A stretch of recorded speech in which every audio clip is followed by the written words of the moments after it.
Listen to part of a lecture from a botany class. Hi, everyone. Good to see you all today. Actually, I expected the population to be a lot lower today. It typically runs between 50 and 60% on the day the research paper is due. I was hoping to have your exams back today, but the situation was that I went away for the weekend and I was supposed to get in yesterday at 5, and I expected to fully complete all the exams by midnight or so, which is the time that I usually go to bed, but my flight was delayed and I ended up not getting in until 1 o'clock in the morning. Anyway, I'll do my best to have them finished by the next time we meet. Okay, in the last class, we started talking about useful plant fibers. In particular, we talked about cotton fibers, which we said were very useful not only in the textile industry, but also in the chemical industry and in the production of many products, such as plastics, paper, explosives, and so on. Today we'll continue talking about useful fibers, and we'll begin with a fiber that's commonly known as manila hemp.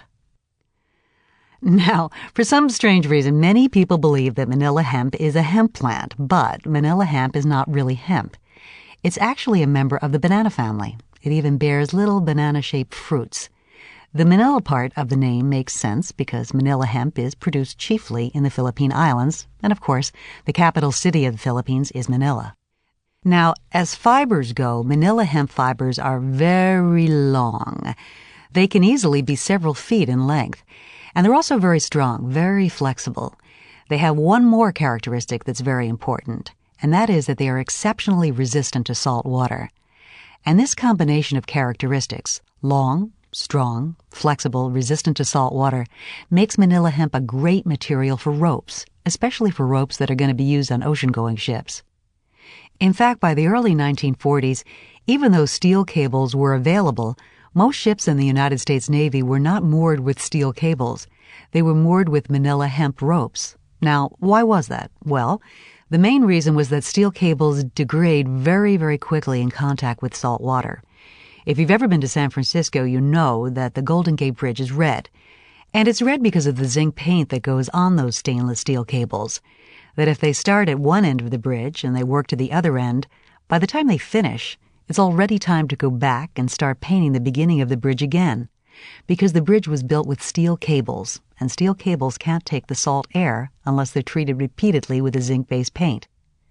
On the other hand, plant products like manila hemp, you can drag through the ocean for weeks on end. If you want to tie your anchor to it and drop it right into the ocean, that's no problem, because plant fibers can stand up for months, even years, in direct contact with salt water.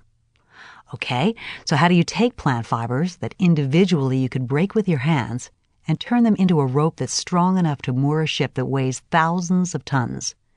Well, what you do is extract these long fibers from the manila hemp plant, and then you take several of these fibers and you group them into a bundle, because by grouping the fibers you greatly increase their breaking strength. That bundle of fibers is much stronger than any of the individual fibers that compose it. And then you take that bundle of fibers and you twist it a little bit, because by twisting it, you increase its breaking strength even more. And then you take several of these little bundles and you group and twist them into bigger bundles, which you then group and twist into even bigger bundles, and so on, until eventually you end up with a very, very strong rope.